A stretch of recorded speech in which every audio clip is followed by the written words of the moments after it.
What was most conspicuous about the crowds was the total absence of any serious political or community leaders. Australian flags, they weren't to be seen, or other symbols of Aussie pride or patriotism. None of that.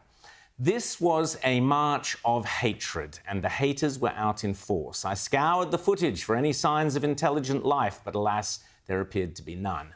Instead, the images merely confirmed what a disaster the last few decades of Australia's so-called multicultural immigration policies have been for this once proud, relaxed and comfortable nation. But as Bronwyn Bishop pointed out on my show on Friday night, Rita's favourite show, The World According to Rowan Dean, at 7 p.m. every Friday night, Hamas got what they wanted. Hamas got what they wanted, which was propaganda photos that went around the world. And in Bronwyn's opinion, and I suspect she's 100% correct, the disgusting scenes from the Sydney Harbour Bridge may well have been the final straw for Benjamin Netanyahu and the Israeli cabinet, who, what with Britain, France, Canada and Australia stabbing them in the back by threatening to recognise Palestine, they realised there is no point in trying to appease weak Western leaders and an appalling Western media. So, a slow hand clap for all you buffoons on the bridge, all you pathetic politicians. Well done. You got the complete opposite of what you wanted. Or maybe it's exactly what you wanted. Here's just a small taste of this week's hatred and hostility, courtesy of the pro-Palestinian leftist rabble in the crowds.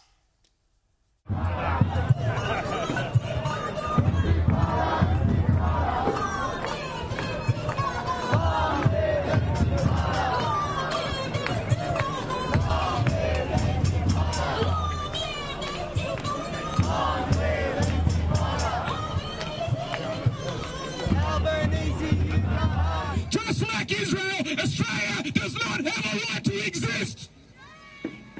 The Palestinian struggle is our shared struggle. Tell the politicians, to tell the lobbyists, to tell the rich and powerful and the filthy Murdoch press, we are all Palestinians. Comrades, you know this. In our thousands, in our millions, we are all Palestinians. The atmosphere turning volatile when an outcast strode into the pro-Palestine crowd, hoisting an Australian flag. As he paraded it through the circle, the mood shifted. Chants turning to shouts as public order response officers moved in and pulled him from the chaos.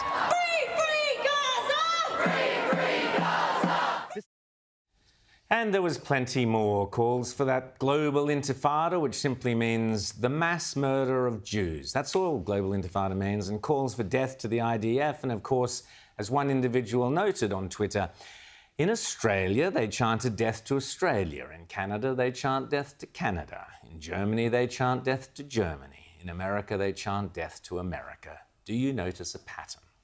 Indeed, we do. The hatred of the West is, of course, every bit as palpable as hatred of Israel.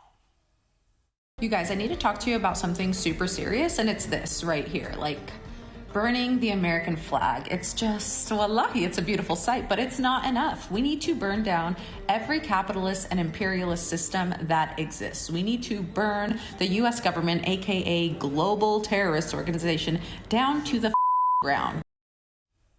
As I say, if you choose to align yourself with the pro-Palestine mob, you are aligning yourself with the people I have just shown you. That's your choice, that's fine. But like those people who so passionately supported vaccination during COVID, and like all those people who so passionately support surgery on children in the name of transgenderism, don't expect to not be judged for your choice.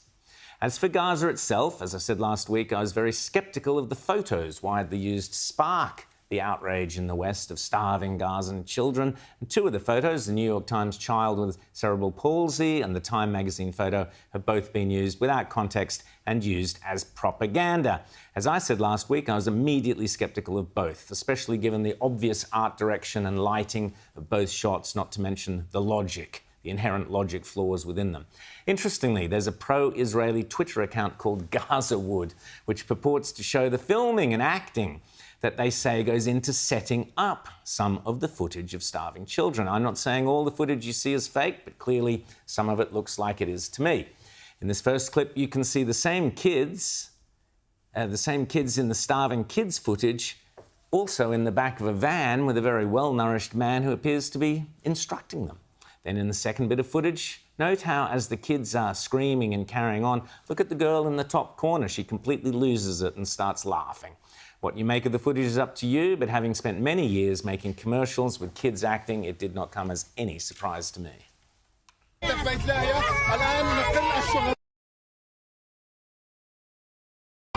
وجثامينهم عائلات استهدفت أشلاء في هذا المكان كما تشاهدون.